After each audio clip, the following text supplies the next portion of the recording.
Welcome students. আমরা আগের ভিডিওতে তড়িৎ বিশ্লেষণ কিভাবে হয় সে সম্পর্কে জেনেছি।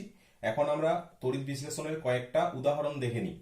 জলের তড়িৎ বিশ্লেষণ, শুধুমাত্র জলের যদি কথাটা বলা হয় তাহলে একটু ভুল বলা হবে, কারণ বিশুদ্ধ জল তড়িৎ পরিবহন করতে পারে না, বা পারলেও খুব সামান্য, একেবারে নেগলিজেবল, খুব সামান্য পরিমাণ তড়িৎ পরিবহন করে, কারণ বিশুদ্ধ জলের অণুর অত্যন্ত কম সংখ্যক অণু বিয়োজিত হয়ে H+ ও OH- আয়ন উৎপন্ন করে। তাই তড়িৎ পরিবহন ক্ষমতা অতি নগণ্য, যেটা একেবারে মাপা যায় না বললেই চলে। তাই জলের তড়িৎ বিশ্লেষণ করতে গেলে আমাদেরকে জলের সাথে কিছু অ্যাসিড বা ক্ষার মিশিয়ে দিতে হবে, যাতে আয়নগুলো ভাঙতে সুবিধা হয় বা আয়নগুলো বেশি সংখ্যায় ভাঙে, যাতে তড়িৎ পরিবহন করতে পারে। সেই জন্য কথাটা জলের তড়িৎ বিশ্লেষণ না হয়ে অ্যাসিড মিশ্রিত বা ক্ষার মিশ্রিত জলের তড়িৎ বিশ্লেষণ লিখলেই ভালো হয়। অ্যাসিড মিশ্রিত জলের তড়িৎ বিশ্লেষণ করতে গেলে আমাদেরকে একটা পাত্র নিতে হবে। সেই পাত্রটার মধ্যে নিচের দিকে দুটো ছিদ্র রাখতে হবে। সেই ছিদ্র দুটোকে কর্ক দিয়ে বন্ধ করে দিতে হবে এবং সেই কর্কের মধ্য দিয়ে প্লাটিনাম তারকে প্রবেশ করিয়ে দিতে হবে। তার মানে এগুলো হলো কর্ক। ছিদ্রগুলো যাতে বন্ধ হয়ে থাকে, যাতে কোনো কিছু এর মধ্য দিয়ে বাইরে বেরিয়ে না যেতে পারে, সেই ছিদ্রগুলো কর্ক দিয়ে বন্ধ করা আছে। তার মধ্য দিয়ে প্লাটিনাম তার প্রবেশ করানো আছে। সেই প্লাটিনাম তারের সাথে দুটো তড়িৎদ্বার যুক্ত করে দেওয়া আছে, প্লাটিনাম তড়িৎদ্বার। এই দুটো প্লাটিনাম তড়িৎদ্বার, প্লাটিনাম তড়িৎদ্বার।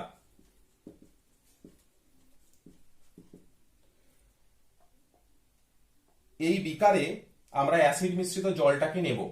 এই বিকারের মধ্যে আমরা অ্যাসিড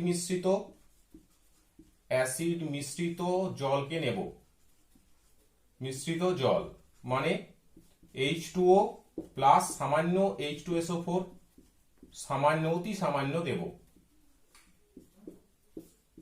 অ্যাসিড মিশ্রিত জল এখানে দিয়ে দিলাম এবং এই যে দুটো ইলেকট্রোড আছে বা তড়িৎদ্বার আছে, সেই তড়িৎদ্বার দুটোকে দুটো টেস্ট টিউব দিয়ে উপর থেকে ঢাকা দিয়ে দেব। তার মানে দুটি জলপূর্ণ টেস্ট টিউব তড়িৎদ্বার দুটির উপর উপুড় করে বসানো থাকবে। তার মানে এইখানে একটা টেস্ট টিউব বসানো থাকবে, জলপূর্ণ টেস্ট টিউব। সিমিলারলি এইখানে একটা টেস্ট টিউব বসানো থাকবে, জলপূর্ণ টেস্ট টিউব। এই টেস্ট টিউবগুলোর মধ্যে জল আছে, আর এই বাইরে আছে অ্যাসিড মিশ্রিত H2SO4, অ্যাসিড মিশ্রিত জল, H2SO4 মিশ্রিত জল।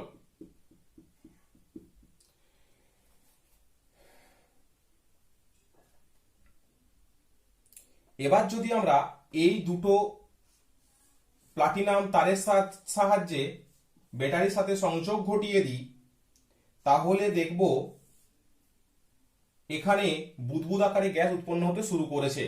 আমরা এই দিকটা নেগেটিভ আর এই দিকটা পজিটিভ ব্যাটারির সাথে যুক্ত করেছি। এখানে ব্যাটারি আছে, এই ব্যাটারির সাথে এই দিকটা নেগেটিভ, কারণ এটা নেগেটিভ তড়িৎদ্বার, এটা নেগেটিভ তড়িৎদ্বার। এই দিকটা পজিটিভ যুক্ত করেছি, মানে এটা পজিটিভ তড়িৎদ্বার।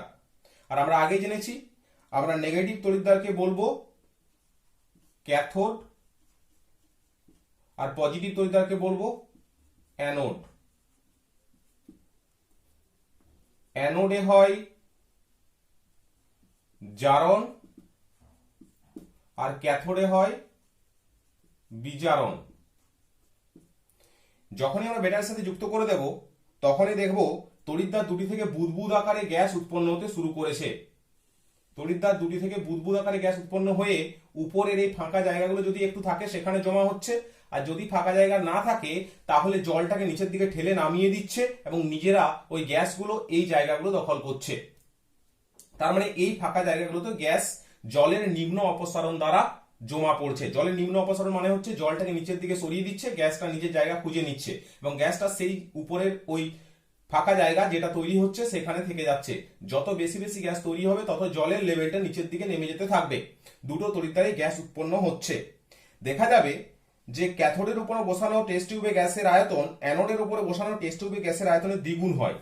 ক্যাথোডে যে পরিমাণ গ্যাস উৎপন্ন হবে অ্যানোডে তার অর্ধেক হবে।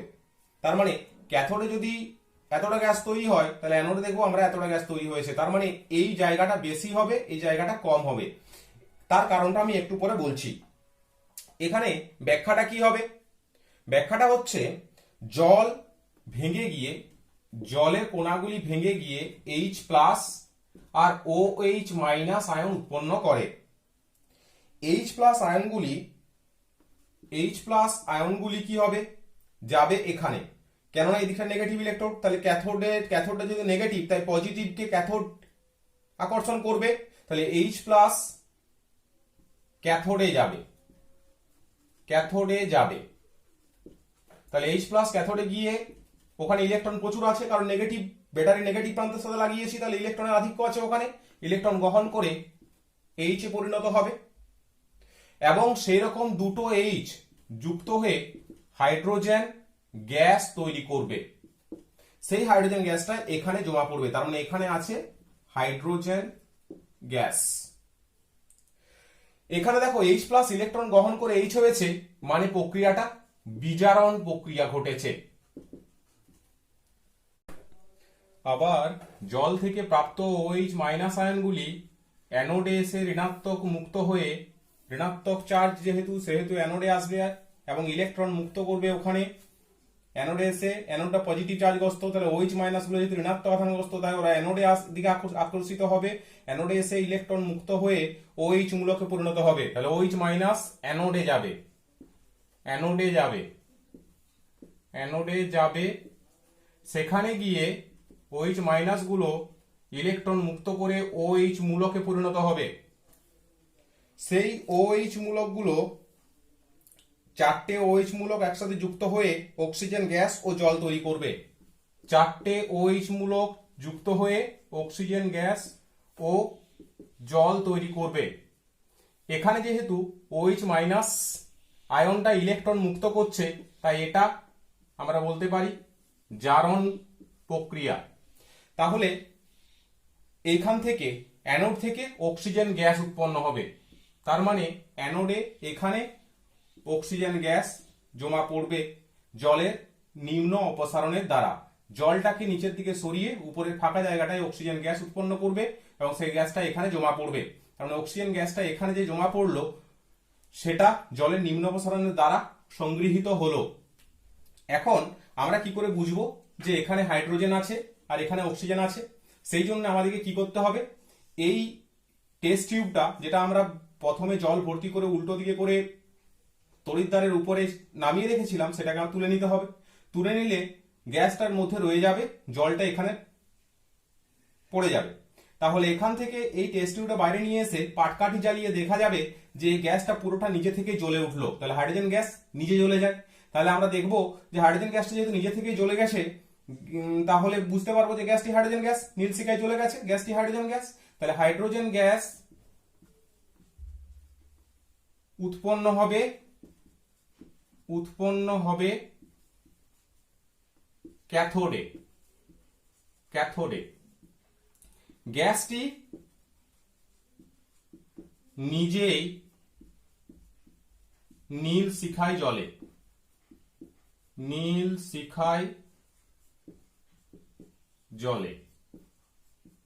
সেখান থেকে বুঝতে পারবো এটা হাইড্রোজেন গ্যাস এখানে জমা হয়েছে।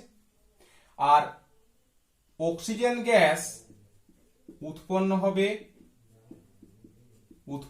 হবে অ্যানোডে।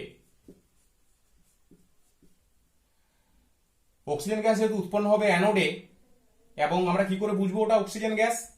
আমরা একটা জ্বলন্ত পাটকাঠি যদি ওখানে এই টেস্ট টিউবটার মধ্যে প্রবেশ করাই, টেস্ট টিউব থেকে তুলে বাইরে নিয়ে এসে এটা জ্বলন্ত পাটকাঠি প্রবেশ করাই, তাহলে দেখবো পাটকাঠিটি উজ্জ্বল শিখায় জ্বলে উঠলো। অক্সিজেন গ্যাস নিজে জ্বলে না, জ্বলতে সাহায্য করে। যেহেতু পাটকাঠিটি উজ্জ্বল শিখায় জ্বলে উঠলো, তাহলে বুঝবো এটা অক্সিজেন গ্যাস আছে। তাহলে এখানে গ্যাসটি জ্বলতে সাহায্য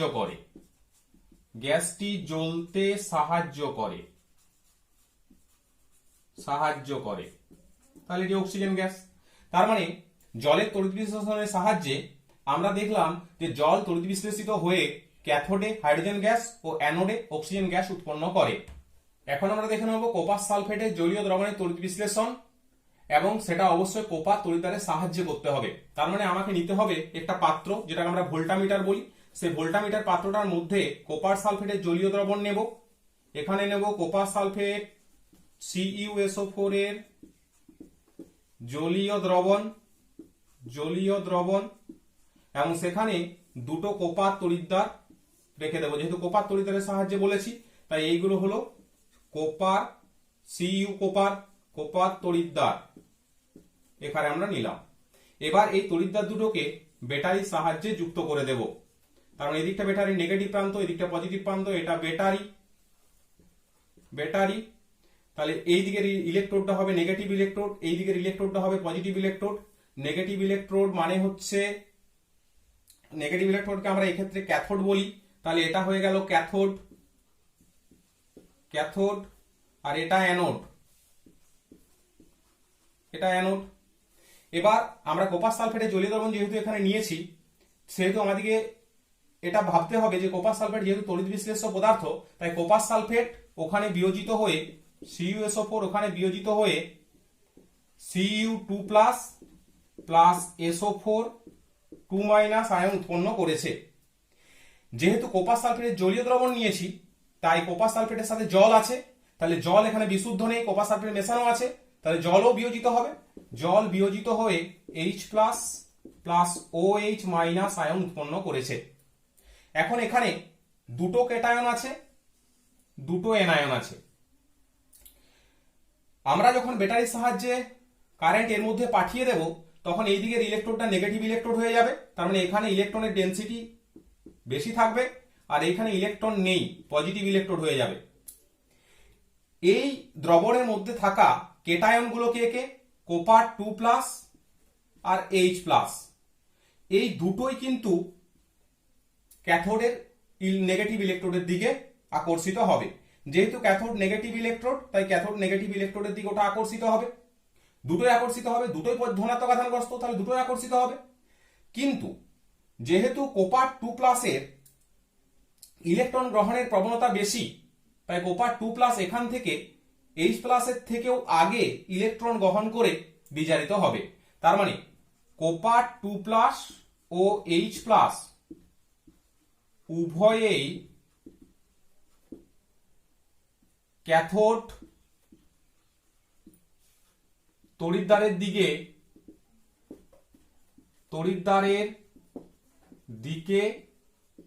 আকর্ষিত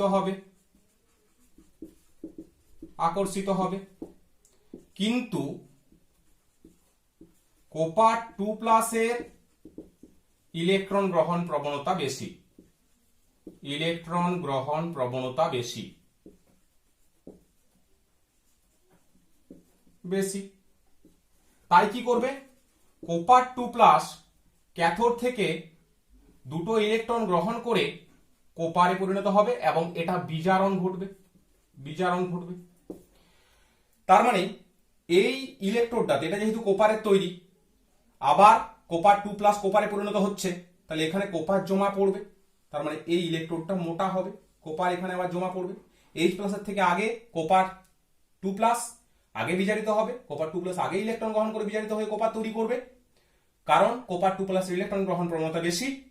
তোমরা পরে 11-12 এর সময় পড়বে কেন কপার 2+ H+ এর থেকে আগে ইলেকট্রন গ্রহণ করে বা ইলেকট্রন গ্রহণ প্রবণতা কেন বেশি, তার ব্যাখ্যাটা আমরা 11-12 এর সায়েন্সের ক্লাসে পেয়ে যাব।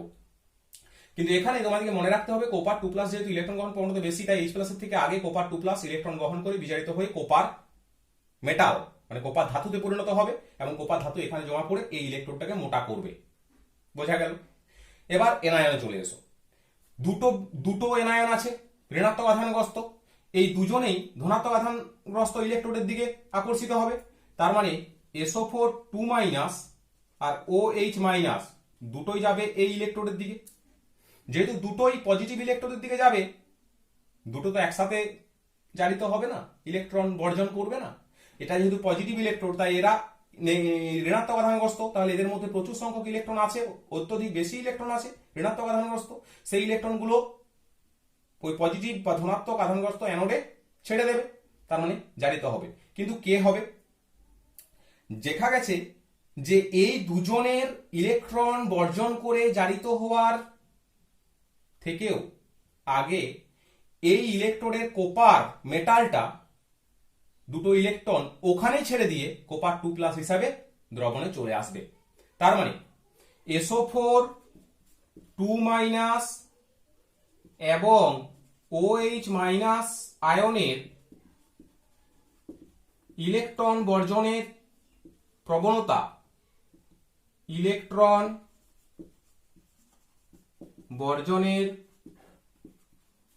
প্রবণতা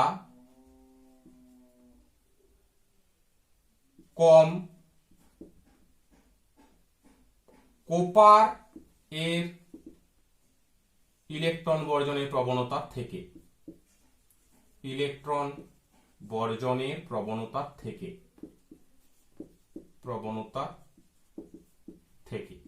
তার মানে SO4 বা OH- আয়নগুলো ইলেকট্রন বর্জন করার থেকে এখানে যে কোপার ধাতুটা আছে সে নিজেই ইলেকট্রন বর্জন করে কোপার 2+ হিসাবে দ্রবণে চলে আসবে, সেই দুটো ইলেকট্রন এই ইলেকট্রোডেই থেকে যাবে, তার মানে এই ইলেকট্রোডটা ধীরে ধীরে গলে যাবে।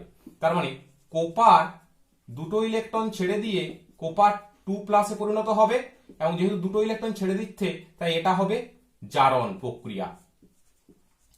তার মানে এখানে এই অ্যানোড ইলেকট্রোডটা যেহেতু গলে যাচ্ছে, কোপারটা গলে গিয়ে কোপার 2+ পরিণত হয়ে যাচ্ছে, তাই এই ইলেকট্রোডটা ধীরে ধীরে দুর্বল হয়ে পড়বে, মানে পাতলা হয়ে পড়বে। তার মানে কোপার সালফেটের জলীয় দ্রবণের তড়িৎ বিশ্লেষণ যদি করা হয় কোপার ইলেকট্রোডের সাহায্যে, তাহলে ক্যাথোড ইলেকট্রোডটা মোটা হবে এবং অ্যানোড ইলেকট্রোডটা পাতলা হবে। আবার ভালো করে দেখো, কোপার সালফেট থেকে যতগুলো পরিমাণ কোপার 2+ গিয়ে এখানে জমা হয়ে এটা মোটা হচ্ছিল, ঠিক তত সংখ্যক কোপার 2+ এর দ্রবণে চলে আসবে। তার মানে এখানে দুটো ইলেকট্রন গ্রহণ করতে গেলে একটা কোপার 2+ কোপারে পরিণত হয়, সিমিলারলি এখানে দুটো ইলেকট্রন ছাড়তে গেলে একটা কোপার 2+ এ পরিণত হয়। তার মানে যতগুলো কোপার 2+ দুটো ইলেকট্রন গ্রহণ করে এখানে জমা পড়বে, ততগুলোই কোপার 2+ দুটো ইলেকট্রন বর্জন করে দ্রবণে আসবে। তাই কোপার সালফেটের জলীয় দ্রবণের কারত্বের কোনো পরিবর্তন হবে না। কোপার সালফেট এর জলীয় দ্রবণের গাঢ়ত্ব পরিবর্তিত হবে না,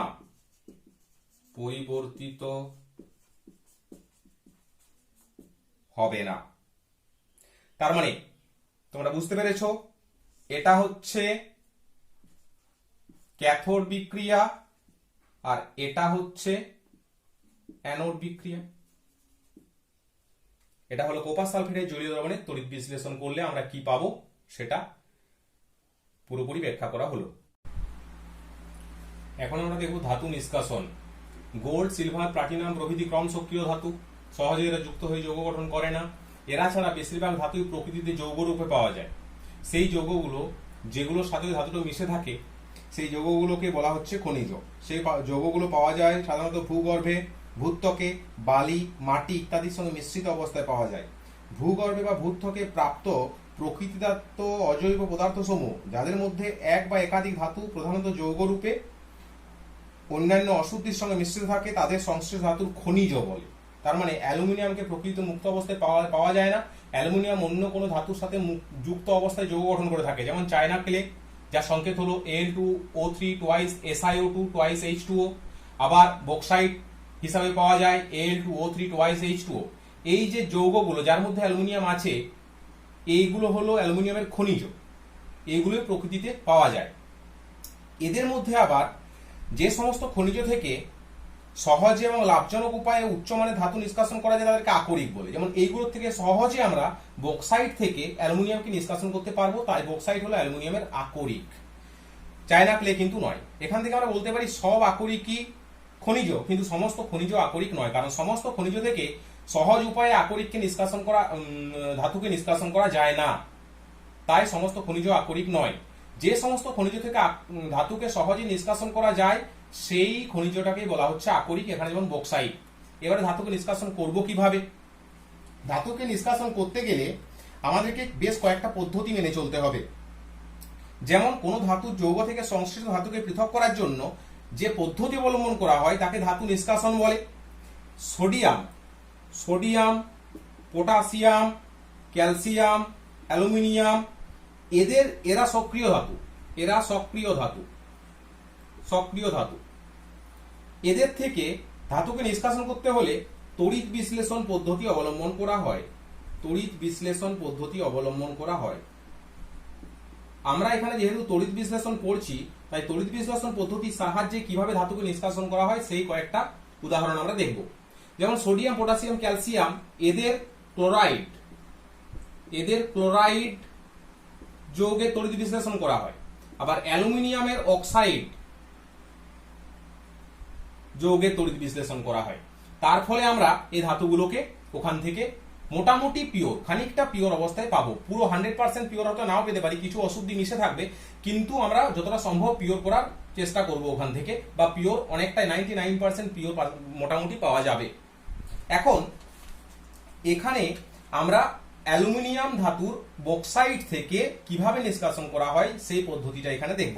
অ্যালুমিনিয়াম ধাতু নিষ্কাশন করতে গেলে আমাদেরকে প্রথমে নিতে হবে অ্যালুমিনা আকরিকটা।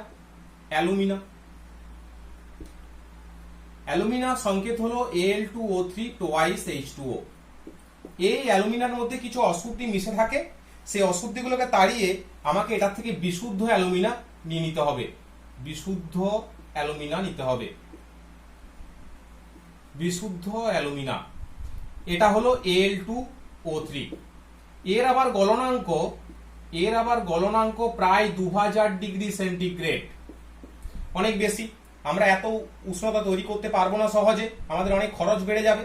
সেই জন্যে আমরা এর সাথে ক্রায়োলাইট মিশিয়ে দেব। ক্রায়োলাইট মিশিয়ে দিলাম। ক্রায়োলাইটটা কি? Na3Al_F6। এটা মিশিয়ে দিলেই অ্যালুমিনা এর গলনাঙ্ক হয়ে যাবে 950 ডিগ্রি সেন্টিগ্রেড মোটামুটি। তার মানে অনেকটাই কমে গেল, অর্ধেকের কাছাকাছি চলে এসছে, অর্ধেকের থেকেও কমে গেছে। তাহলে এই উষ্ণতায় আমরা অ্যালুমিনিয়ামকে গলিয়ে গলিত অ্যালুমিনা পেয়ে যাব। গলিত কেন দরকার হলো? কারণ এই তড়িৎ বিশ্লেষণ করার জন্য গলিত বা দ্রবীভূত অবস্থায় কোনো একটা যৌগকে তড়িৎ বিশ্লেষ্য পদার্থকে নিতে হবে। কারণ অ্যালুমিনা এখানে তড়িৎ বিশ্লেষ্য পদার্থ, যা তড়িৎ বিশ্লেষণ আমরা করব তাকে গলিয়ে গলিত অ্যালুমিনা পেয়ে গেছি। এই গলিত অ্যালুমিনা নিয়ে আমাদেরকে এবার তড়িৎ বিশ্লেষণ করতে হবে। গলিত অ্যালুমিনাকে আমরা একটা স্টিল ট্যাঙ্কের মধ্যে নেব। এটা স্টিল ট্যাঙ্কটার ভিতরের গায়ে কার্বনের আস্তরণ দেওয়া আছে। তাহলে এটা হলো স্টিল ট্যাঙ্ক।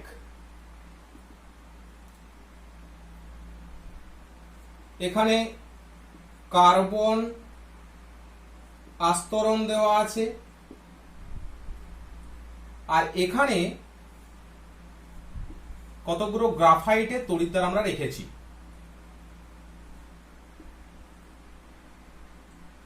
এইগুলো হলো গ্রাফাইট তড়িৎদ্বার।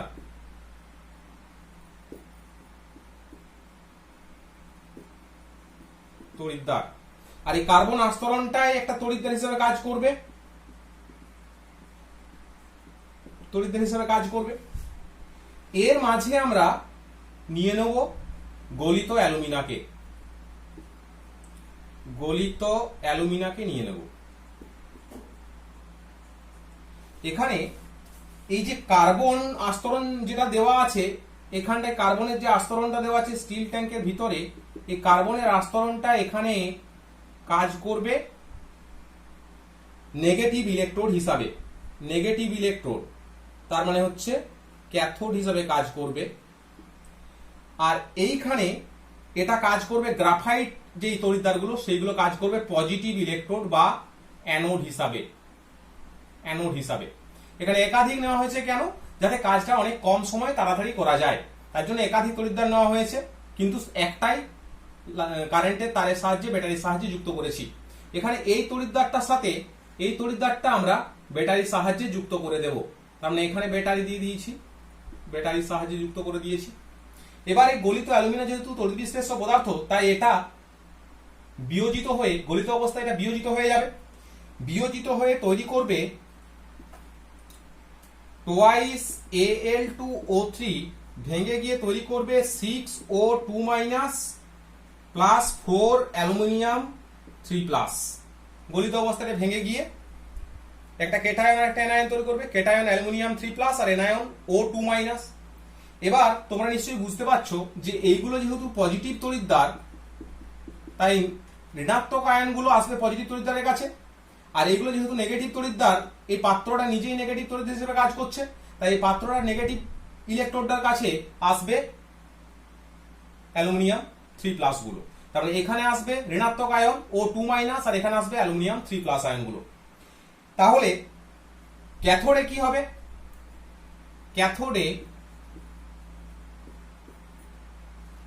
ক্যাথোড নেগেটিভ ঋণাত্মক আধানগ্রস্ত, তাহলে যাবে পজিটিভ গুলো ওখানে গিয়ে ইলেকট্রন গ্রহণ করে 4 অ্যালুমিনিয়াম 3+ প্লাস 12 ইলেকট্রন গ্রহণ করে তৈরি করবে 4 অ্যালুমিনিয়াম ধাতু তৈরি করবে। তার মানে এখানে অ্যালুমিনিয়াম 3+ গুলো সব এখানে এসে এখান থেকে ইলেকট্রন গ্রহণ করবে, কারণ ব্যাটারি ঋণাত্মক মেরুর সাথে লাগানো আছে। তাহলে ব্যাটারি ঋণাত্মক মেরুর সাথে লাগানো আছে মানে ইলেকট্রনের আধিক্য আছে এখানে। তাহলে অ্যালুমিনিয়াম 3+ প্রচুর সংখ্যক ইলেকট্রন এখান থেকে নিতে পারবে, ইলেকট্রনগুলো নিয়ে অ্যালুমিনিয়াম ধাতুতে পরিণত হবে এবং ধীরে ধীরে নিচে অ্যালুমিনিয়াম ধাতুটা গলিত অবস্থায় জমা পড়ে যাবে।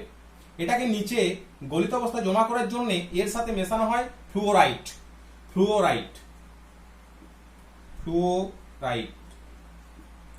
CaF2 মেশানো হয়, যাতে এটা নিচে এসে গলিত অবস্থায় জমা পড়ে যায়। এখন এই ক্যাথোডে অ্যালুমিনিয়াম 3+ ডিসচার্জ হয়ে ইলেকট্রন গ্রহণ করে অ্যালুমিনিয়াম ধাতুতে পরিণত হয়ে নিচে জমা পড়ে গেল, তাই এটাকে আমরা বলতে পারি বিজারণ প্রক্রিয়া। অ্যানোডে কি হবে? অ্যানোডে মানে হচ্ছে পজিটিভ আধানগ্রস্ত ইলেকট্রোডটা, ওখানে অক্সাইড গুলো সব যাবে, O2- গুলো সব এখানে যাবে, O2- গুলো গিয়ে পজিটিভ ইলেকট্রোডে ইলেকট্রন প্রদান করবে এবং ইলেকট্রন প্রদান করে ওরাও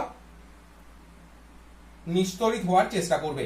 তার মানে 6O2- ইলেকট্রন বর্জন করে অক্সিজেন গ্যাস ও 12টা ইলেকট্রন ছেড়ে দেবে। তার মানে এটা অক্সিজেন গ্যাস তৈরি করে যাবে। এই অক্সিজেনটা আবার কার্বন আছে, এই কার্বনের সাথে বিক্রিয়া করে কার্বন ডাই অক্সাইড গ্যাস হিসাবে বেরিয়ে চলে যাবে। তার মানে আমরা এখান থেকে বুঝতে পারলাম যে অ্যালুমিনিয়াম 3+ গুলো এখান থেকে ইলেকট্রন নিয়ে পড়ে নিচে জমা পড়ে অ্যালুমিনিয়াম গলিত অ্যালুমিনিয়াম তৈরি করেছে। এই গলিত অ্যালুমিনিয়ামটাকে আমরা এই পথে বের করে নেব, গলিত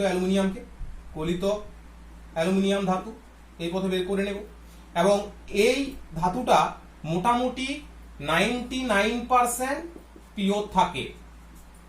এর সাথে মিশে থাকে মোটামুটি অশুদ্ধি হিসাবে মিশে থাকে Fe, সিলিকন এবং অ্যালুমিনিয়ামেরও কিছু অংশ থেকে যায়, এগুলো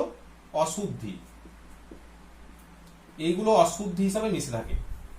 এই অশুদ্ধিগুলোকে তাড়ানোর জন্য আমরা পরবর্তীকালে হোপস মেথড অবলম্বন করি অশুদ্ধি তাড়ানোর জন্য, মানে 100% পিওর করার জন্য। এখানে আমরা 99% পিওর অ্যালুমিনিয়াম পেয়ে যাব। তার মানে এটা হলো প্রসিডিওর একটা আকরিক থেকে কিভাবে আমরা ধাতু নিষ্কাশন করতে পারবো। এরপর আমরা দেখে নিই ধাতুর তড়িৎ পরিশোধন। এটাও একটা অ্যাপ্লিকেশন, তড়িৎ বিশ্লেষণের একটা ব্যবহার, যেটা আমরা প্র্যাকটিক্যাল পারপাসে করে থাকি।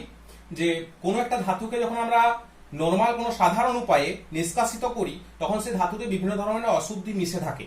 যেমন একটু আগে দেখলাম অ্যালুমিনিয়ামের সাথে Fe, সিলিকন ইত্যাদি অশুদ্ধি হিসেবে মিশে আছে, সেরকম অশুদ্ধি হিসেবে মিশে থাকে অনেক কিছু। যেগুলোকে তাড়ানোর জন্য, সেগুলোকে দূর করার জন্য এবং অবিশুদ্ধ ধাতু থেকে বিশুদ্ধ ধাতু পেতে, অবিশুদ্ধিগুলোকে দূর করতে আমরা তড়িৎ বিশ্লেষণ পদ্ধতি ব্যবহার করে থাকি। সেই ঘটনাটাকেই বলা হচ্ছে তড়িৎ পরিশোধন বা তড়িৎ বিশোধন। এখানে আমরা কোপারের তড়িৎ পরিশোধন দেখব।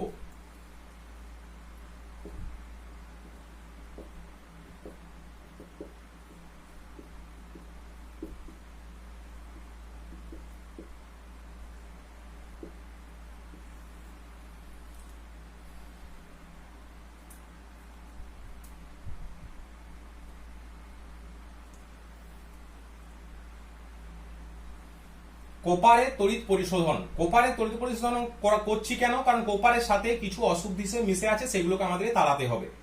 এটা করার জন্য আমাদেরকে প্রথমে একটা লেডের আস্তরণ যুক্ত একটা পাত্র নিতে হবে। তার মানে এর ভিতরে লেডের আস্তরণ দেওয়া আছে, তার মানে এটা হলো লেডের আস্তরণ যুক্ত পাত্র। লেডের আস্তরণযুক্ত পাত্রে আমরা কোপাস সালফেটের জলীয় দ্রবণ নেব। তার মানে কোপাস সালফেট এর দ্রবণ নেব, সামান্য পরিমাণ H2SO4 মিশিয়ে দেব এর সাথে। এখন এখানে আমরা যে দুটো ইলেকট্রোড নেব সেটা তোমাদের ঠিক বুঝে শুনে একটু ভালোভাবে চিন্তা ভাবনা করে নিতে হবে। এখানে আমরা ইলেকট্রোড হিসাবে একটা নেব কোপারের মোটা দণ্ডকে অ্যানোড, অশুদ্ধ কোপারের মোটা দণ্ডকে অ্যানোড। তার মানে এখানে অশুদ্ধ কোপারের মোটা দণ্ড নিয়েছি, অশুদ্ধ, তার মানে এর সাথে অশুদ্ধি মিশে আছে, অশুদ্ধ কোপারের মোটা দণ্ড, কোপারের মোটা দণ্ড এর সাথে অশুদ্ধি মিশে আছে, এটা আমরা অ্যানোড হিসাবে নিয়েছি, অ্যানোড হিসাবে নিয়েছি। তার মানে আমরা পজিটিভ ইলেকট্রোড হিসাবে নিয়েছি।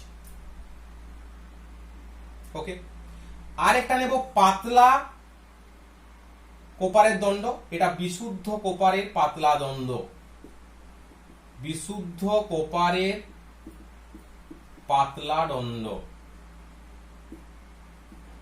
এটা আমরা নিয়েছি। এটা আমরা ব্যবহার করেছি নেগেটিভ ইলেকট্রোড অর্থাৎ ক্যাথোড হিসাবে, ক্যাথোড হিসেবে ব্যবহার করেছি, এটা অ্যানোড হিসেবে ব্যবহার করেছি, এটা ক্যাথোড হিসেবে ব্যবহার করেছি। এখানে আমরা কেন করলাম? কারণ অ্যানোডে অক্সিডেশন হয়, জারণ হয়, অ্যানোডে জারণ, অ্যানোডে জারণ আর ক্যাথোডে বিজারণ হয়, এটা আমরা জানি। যখনই আমরা এর সাথে ব্যাটারি যুক্ত করে দেব, কারেন্ট ইলেকট্রিসিটি পাস করাবো, এটা ব্যাটারি যুক্ত করে দিয়েছি, এই দিকটা পজিটিভ, এই দিকটা নেগেটিভ। ব্যাটারির সাথে এটা যুক্ত করে দেওয়া মাত্র যখনই কারেন্ট এর মধ্যে যাবে তখনই আমরা দেখব যে এই পাতটা জারিত হচ্ছে, কারণ অ্যানোডে জারণ হবে এবং এখানে এসে আয়নগুলো বিজারিত হচ্ছে, তার ফলে এটা গলে গিয়ে ওখানে জমা পড়ছে। তার জন্য আমরা এই দিকে নিয়েছি অশুদ্ধ কোপারের মোটা দণ্ড, এই দিকে নিয়েছি বিশুদ্ধ, কারণ অশুদ্ধ থেকে কোপারটা একমাত্র গলে গিয়ে এখানে জমা পড়বে। দেখো এবার দেখে নি মেকানিজমটা কি। যখনই আমরা ইলেকট্রিসিটি চালনা করব, তখন এখান থেকে কোপার 2+ আয়ন হিসাবে সলিউশনে চলে আসবে। তার মানে এখানে যেহেতু জারণ হয় অ্যানোডে যেহেতু জারণ হয়, তার জন্য কোপার গুলে গিয়ে কোপার 2+ প্লাস 2 ইলেকট্রন হবে। তার মানে এখানে যে অবিশুদ্ধ কোপারটা বা অশুদ্ধ কোপারটা ছিল, সে কোপারটা জারিত হয়ে কোপার 2+ আয়ন তৈরি করছে এবং দুটো ইলেকট্রন ছেড়ে দিচ্ছে। এবার এখানে যে অশুদ্ধিগুলো থাকবে তারা তো আর কিছু হবে না, শুধুমাত্র কোপারটা জারিত হবে, তাহলে কোপারটা কোপার 2+ হয়ে গেল, এখানে চলে এলো। এই কোপার 2+ আয়নগুলি আবার যেহেতু এটা নেগেটিভ ইলেকট্রোড, তাই এখান থেকে ইলেকট্রন গ্রহণ করবে। তার মানে কোপার 2+ এখানে ইলেকট্রন গ্রহণ করে কোপার হিসেবে জমা পড়ে যাবে। তার মানে ক্যাথোডে কি হবে? ক্যাথোডে কোপার 2+ দুটো ইলেকট্রন গ্রহণ করে কোপার হিসেবে জমা পড়বে এখানে। তার মানে এটা মোটা হবে, এটা মোটা হয়ে যাবে একটু। দেখো ভালো করে বুঝে নাও যে অ্যানোড থেকে কোপার পরমাণুগুলি ইলেকট্রন বর্জন করে কোপার 2+ রূপে দবনে আসে। এই কোপার 2+ আয়নগুলি ক্যাথোড থেকে ইলেকট্রন গ্রহণ করে ধাতব কোপার ধাতুতে পরিণত হয়, কোপার ধাতুতে পরিণত হয় এবং বিশুদ্ধ পাতে জমা হয়ে যাচ্ছে। এর ফলে কি হবে? অ্যানোডে অবিশুদ্ধ পাতটা যেটা আছে সেটার ক্ষয় হবে আর বিশুদ্ধ পাতটা মোটা হতে শুরু করবে। তার মানে অবিশুদ্ধ পাতটির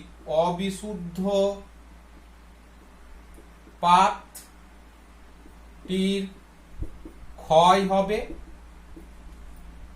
বিশুদ্ধ পাতটি মোটা হবে, বিশুদ্ধ পাতটি মোটা হবে। ওকে, তুমি এখান থেকে এটাও ভাবতে পারো যে কোপার সালফেট যেটা আমরা ইলেকট্রোলাইট হিসেবে দিয়েছিলাম সেটা হচ্ছে কোপার 2+ ভেঙে গিয়ে SO4 2- আয়ন তৈরি করেছে। এখানে যে কপার 2+ গুলো এখানে জমা পড়ছে সেই কপার 2+ গুলো এখান থেকে আসা কপার 2+ হতে পারে, আবার কপার সালফেট থেকে প্রাপ্ত কপার 2+ও হতে পারে। জানি না, ওটার উপরে তো কোনো চিহ্ন দেওয়া নেই যে কোনগুলো কোনখান থেকে এসছে। তাহলে কপার 2+ এখান থেকেও আসতে পারে, আবার কপার 2+ কপার সালফেটের দ্রবণ থেকেও পেতে পারি আমরা। যাই হোক, যেই কপার 2+ হোক না কেন, কপার 2+ গুলো গিয়ে এখানে জমা পড়ছে। আবার যতগুলো কপার 2+ এখানে গিয়ে জমা পড়বে ততগুলোই কপার 2+ এখান থেকে তৈরি হয়ে যাবে। তাই কপার সালফেট দ্রবণের গাঢ়ত্বের কোনো পরিবর্তন হবে না, কারণ কপার সালফেট দ্রবণের কপার 2+ যতগুলো এখান থেকে এদিকে চলে যাবে ততগুলোই কপার 2+ এখান থেকে এসে জমা পড়ে যাবে। তার জন্য আমরা বলতে পারি যে কপার সালফেটের দ্রবণের গাঢ়ত্বের কোনো পরিবর্তন হবে না, শুধুমাত্র অবিশুদ্ধ পাতটি পাতলা হবে আর বিশুদ্ধ পাতটি মোটা হবে। এখান থেকে কপারগুলো গিয়ে এখানে জমা পড়ে যাবে।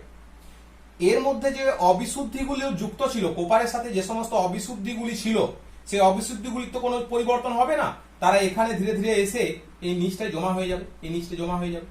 সেটাকে বলা হচ্ছে অ্যানোড মাড।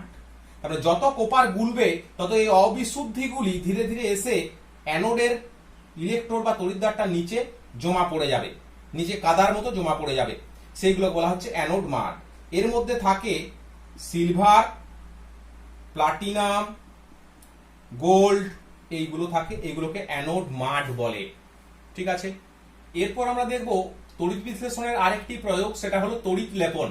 ব্যাপারটা কি? অপেক্ষাকৃত বেশি সক্রিয় ধাতু বা ধাতু সংকর, যেমন লোহা, তামা, এগুলো ধাতু, পিতল হলো ধাতু সংকর, এদের উপর, এইগুলির উপর কম সক্রিয় ধাতু যেমন সিলভার, গোল্ড, নিকেল, ক্রোমিয়াম ইত্যাদির প্রলেপ দেওয়া, এই ঘটনাটাকে তড়িৎ লেপন বলে। বেশি সক্রিয় ধাতু আর কম সক্রিয় ধাতু কেন বলা হচ্ছে? কারণ বেশি সক্রিয় ধাতুগুলো সহজেই জারিত হয়ে নষ্ট হয়ে যায় প্রকৃতিতে, সহজেই ওই ধাতুগুলো যেহেতু সক্রিয়তা বেশি ওরা সহজেই নষ্ট হয়। ওদের উপর কম সক্রিয় ধাতু যেগুলো সহজে নষ্ট হয় না তাদের প্রলেপ দেওয়া হয়, তাহলে ওই ধাতুটা স্থায়িত্ব বাড়ে, চকচকে ভাবটা বেশি দিন বজায় থাকে, উজ্জ্বলতাটা দীর্ঘস্থায়ী হয় এবং এটা আকর্ষণীয় দেখতে হয়, মোর্চে থেকে রক্ষা করা যায়। এই জন্যে অপেক্ষাকৃত বেশি সক্রিয় ধাতুর উপর কম সক্রিয় ধাতুর প্রলেপ দেওয়ার ঘটনাটাকেই তড়িৎ লেপন বলে, বা এই জন্যই এই প্রলেপটা দেওয়া হয়। এবার দেখো তড়িৎ লেপনের উদ্দেশ্য কি? অধিক সক্রিয় ধাতুর তৈরি বস্তুকে জলীয় বাষ্প, অক্সিজেন ইত্যাদির আক্রমণ থেকে রক্ষা করা এবং বস্তুগুলির সৌন্দর্য বাড়িয়ে তোলাই তড়িৎ লেপনের উদ্দেশ্য। তাহলে তড়িৎ লেপনের উদ্দেশ্যটা কি? উদ্দেশ্য হলো আকর্ষণীয় করে তোলা, আকর্ষণীয় করে তোলা, জলীয় বাষ্পের হাত থেকে রক্ষা করা, জলীয় বাষ্পের হাত থেকে রক্ষা করা, অক্সিজেনের হাত থেকে রক্ষা করা যাতে জারিত না হয়ে যায়, অক্সিজেনের হাত থেকে রক্ষা করা,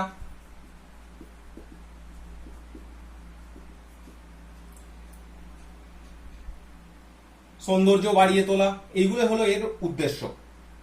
যেমন ধরো লোহার উপর নিকেল বা ক্রোমিয়ামের প্রলেপ দিলে মূর্ছা পড়া বন্ধ করা যায়। আমরা লোহার উপরে রং করি, কি জন্য রং করি? যাতে বায়ু, অক্সিজেন জলীয় বাষ্পের সাথে সংস্পর্শে না আসতে পারে, যাতে মূর্ছা না পড়ে। কিছু কিছু ক্ষেত্রে লোহা জিনিসের উপর যদি আমরা নিকেল বা ক্রোমিয়াম এসবের প্রলেপ দিয়ে দিই তাহলে কিন্তু মূর্ছা থেকে দীর্ঘদিনের জন্য ওকে রক্ষা করা যাবে। আবার বস্তুগুলি আকর্ষণীয় দীর্ঘস্থায়ী করার জন্য আমরা রূপোর তৈরি গয়নার উপর সোনার প্রলেপ দিই, যাতে সৌন্দর্য বৃদ্ধি পায়, আকর্ষণীয় করে তোলা যায়। এগুলো হলো তড়িৎ লেপনের উদ্দেশ্য। তড়িৎ লেপন প্রক্রিয়াটা এবার দেখে নিই কিভাবে করা হয়। প্রক্রিয়া, এই প্রক্রিয়াতে প্রথমে আমাদেরকে যে বস্তুর উপর তড়িৎ লেপন করা হবে তাকে ভালো করে ধুয়ে নিতে হবে, যাতে তার উপরে যে আস্তরণটা পড়বে সেই আস্তরণটার সাথে কোনো নোংরা লেগে না থাকে। তাহলে যে বস্তুর উপর কোনো প্রলেপ দেওয়া হবে সেই বস্তুটা সারফেসে বা গায়ে যদি কোনো ময়লা লেগে থাকে তাহলে তার উপরে যদি প্রলেপটা পড়ে সেই প্রলেপটা বেশি দিন টিকবে না। সেই জন্য আমরা প্রথমে যে বস্তুটার উপর প্রলেপ দেওয়া হবে সেই বস্তুটাকে আমরা লঘু ক্ষার, অ্যাসিড দ্রবণ এবং শেষে পাতিত জল দিয়ে ভালো করে পরিষ্কার করে নেবো। প্রথমে ক্ষার দিয়ে, অ্যাসিড দিয়ে, তারপর পাতিত জল দিয়ে ভালো করে পরিষ্কার করে নেবো আগে ওর উপরে সারফেসটা বা ওর গাটা। এবার ভোল্টামিটার যাতে তড়িৎ বিশ্লেষণ করা হয় সে পাত্রটাকে ভোল্টামিটার বলে। ভোল্টামিটারে দুটি ইলেকট্রোড থাকে আমরা জানি, ক্যাথোড এবং অ্যানোড। ক্যাথোডে ওই বস্তুকে নেব, যদি এটা ক্যাথোড হয় তাহলে এখানে নেব যার উপর প্রলেপ দেওয়া হবে, যার উপর প্রলেপ দেওয়া হবে, প্রলেপ দেওয়া হবে তাকে এখানে নেব। আর যার দ্বারা প্রলেপ দেওয়া হবে তাকে অ্যানোডে নেব। অ্যানোডে নেব যার দ্বারা প্রলেপ দেওয়া হবে, প্রলেপ দেওয়া হবে তাকে অ্যানোডে নেব। তোমরা ভালো করে জানো, আবার বলছি, অ্যানোডে জারণ হয়, ক্যাথোডে বিজারণ হয়। তাহলে অ্যানোডে যার দ্বারা প্রলেপ দেওয়া হবে তার জারণ হবে, তার মানে সে গলে যাবে। আর ক্যাথোডে যে আছে সেখানে বিজারণ হবে, মানে তার উপরে গিয়ে প্রলেপটা পড়বে। তার জন্য এইভাবে এটাকে নেওয়া হয়। যার দ্বারা প্রলেপ দেওয়া হবে তাকে অ্যানোডে, কারণ তার জারণ হবে সেখানে। আর যার উপর প্রলেপ দেওয়া হবে তাকে ক্যাথোডে রাখা হবে, কারণ বিজারিত হয়ে ধাতুটা গিয়ে তার উপর প্রলেপটা ফেলতে সাহায্য করবে। এবার এই মাঝে কি নেওয়া হয়, এটা তড়িৎ বিশ্লেষ্য পদার্থ নেওয়া হবে। এখানে তো তড়িৎ বিশ্লেষ্য নিতেই হবে, না হলে তড়িৎটা যাবে কি করে? তড়িৎ বিশ্লেষ্য পদার্থ, তড়িৎ বিশ্লেষ্য পদার্থ এখানে নিতে হবে। সেই তড়িৎ বিশ্লেষ্য পদার্থটা কি হয়? তড়িৎ বিশ্লেষ্য পদার্থ সাধারণত হয় যে ধাতুর প্রলেপ দিতে হবে সেই ধাতুর একটি দ্রাব্য লবণ। তড়িৎ পদার্থ কি হবে? যে ধাতুর প্রলেপ দেওয়া হবে, প্রলেপ দেওয়া হবে সেই ধাতুর একটি দ্রাব্য লবণ, সেই ধাতুর একটি দ্রাব্য লবণ। দ্রাব্য লবণ মানে যেহেতু গুলে যায় লবণটা, তার মানে যে যার প্রলেপ দেওয়া হবে সেই ধাতুটির একটি দ্রাব্য লবণ এখানে তড়িৎ বিশ্লেষ্য পদার্থ হিসেবে নেওয়া হবে। এখানে যদি মনে করো আমরা রূপোর প্রলেপ দেওয়ার কথা ভাবি কোন বস্তুর উপর, ধরো একটা চামচের উপর, চামচের উপর রূপোর প্রলেপ দেব, চামচের উপর, তখন আমরা কি করব? রূপোর দণ্ডকে কোথায় নেব? যার দ্বারা প্রলেপ দেওয়া হবে সেটা অ্যানোডে, তাহলে রূপোর দণ্ডকে অ্যানোডে নিতে হবে। আর চামচ ক্যাথোডে নিতে হবে। আর তড়িৎ বিশ্লেষ্য পদার্থ হিসাবে কাকে নিতে হবে? তড়িৎ বিশ্লেষ্য পদার্থ হিসাবে কাকে নিতে হবে? যার দ্বারা প্রলেপ দেওয়া হবে সেই ধাতুটির একটি দ্রাব্য লবণ। তার মানে রূপোর প্রলেপ দেওয়া হচ্ছে, তাহলে রূপোর একটা দ্রাব্য লবণ নিতে হবে। কি নেওয়া হয়? পটাশিয়াম আর্জেন্টো সায়ানাইড, KAgCN তার হোল 2, potassium argento cyanide, potassium argento cyanide নেওয়া হয় এখানে তড়িৎ বিশ্লেষ্য পদার্থ হিসাবে। কি হবে? এখানে রূপোর দণ্ড নিলে এখানে জারণ হয়, তাহলে Ag গুলে গিয়ে Ag প্লাস প্লাস ইলেকট্রন তৈরি করবে। রূপোর দণ্ডটা নিয়েছি এখানে, এটা হলো অ্যানোড, অ্যানোডে জারণ হয়, তাহলে অ্যানোডে কি হবে? অ্যানোডে Ag গুলে গিয়ে Ag প্লাস আর ইলেকট্রন তৈরি করবে। সেই Ag প্লাস ক্যাথোড যেহেতু ঋণাত্মক আধানগ্রস্ত, যখনই আমরা ব্যাটারির সাহায্যে যুক্ত করে দেব এটা ঋণাত্মক হয়ে যাবে, এটা ধনাত্মক হয়ে যাবে, তাহলে এটা ধনাত্মক, এটা ঋণাত্মক। তাহলে এখানে Ag ইলেকট্রন এখানেই ছেড়ে দিয়ে নিজে Ag প্লাস হিসেবে বেরিয়ে গেছে। এবার যখন এই Ag প্লাসটা এখানে সলিউশনে চলে আসবে, সেই Ag প্লাসটা ক্যাথোডের ঋণাত্মক আধান দ্বারা আকর্ষিত হবে, তাই ক্যাথোডে Ag প্লাস ইলেকট্রন গ্রহণ করে Ag হিসাবে জমা পড়ে যাবে। তার মানে এখানে যদি চামচটা আমরা রেখে থাকি তাহলে এর উপরে Ag জমা পড়বে এবং এর উপরে একটা প্রলেপ তৈরি হয়ে যাবে। তার মানে এটা গুলে যাবে আর এটার উপরে এসে জমা পড়বে, এর উপরে একটা আস্তরণ হয়ে যাবে। এটাই হলো তড়িৎ লেপনের মূল প্রসিডিওর। এখানে যদি উপর জায়গায় আমরা সোনার প্রলেপ দেওয়ার চেষ্টা করি, সোনার প্রলেপ দেওয়ার জন্য অ্যানোড হিসাবে সোনার পাত ব্যবহার করতে হবে, সোনার পাত। ক্যাথোড হিসাবে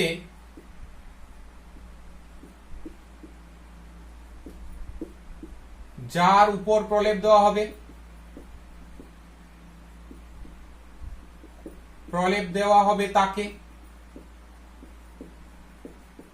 ব্যবহার করতে হবে। আর তড়িৎ বিশ্লেষ্য পদার্থ হিসাবে, তড়িৎ বিশ্লেষ্য পদার্থ হিসাবে কাকে নিতে হয়?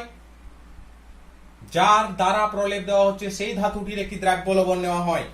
এর ক্ষেত্রে নিতে হবে পটাশিয়াম অরোসায়ানাইড, পটাশিয়াম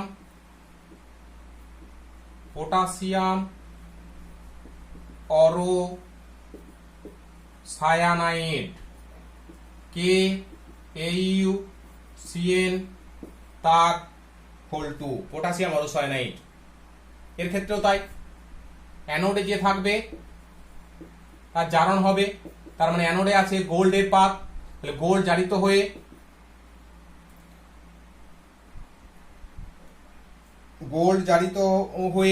Au থেকে Au3++3 ইলেকট্রন তৈরি করবে। আর ক্যাথোডে কি হবে? ক্যাথোডে Au3+ 3টে ইলেকট্রন গ্রহণ করে Au এর প্রলেপটা দেবে, কারণ এক জায়গা থেকে গলবে, এক জায়গায় গিয়ে জমা পড়বে এবং সেখানে একটা প্রলেপ তৈরি হয়ে যাবে। যদি আমরা কোপারের প্রলেপ দেওয়ার কথা ভাবি, তাহলে কোপার দণ্ডকে আমরা রাখবো অ্যানোডে, যার উপর প্রলেপ দেবো তাকে রাখবো ক্যাথোডে। আর কোপারের একটা দ্রাব্য লবণ বলতে কোপার সালফেট নেব, কোপার সালফেটকে আমরা তড়িৎ বিশ্লেষ্য পদার্থ হিসেবে ব্যবহার করতে পারবো। এটাই হলো তড়িৎ বিশ্লেষণের ব্যবহারিক দিকটা, যেখানে আমরা তিনটে জিনিস পড়লাম। তড়িৎ লেপন, যেটা এখন পড়লাম, এর আগে পড়েছি ধাতুর তড়িৎ পরিশোধন, মানে অবিশুদ্ধ ধাতুকে বিশুদ্ধ ধাতুতে পরিণত করা। আরেকটা হচ্ছে ধাতুর নিষ্কাশন, তার মানে কোনো আকরিক থেকে ধাতুকে বের করে আনা। এই তিনটেই আমাদের ব্যবহারিক দিক এখানে আছে। এই ভিডিওতে যা পড়ালাম তাতে যদি কারো কোনো প্রবলেম থাকে তাহলে তোমরা কমেন্ট বক্সে জানিও। পরবর্তী চ্যাপ্টার অন্য ভিডিওতে আলোচনা করব।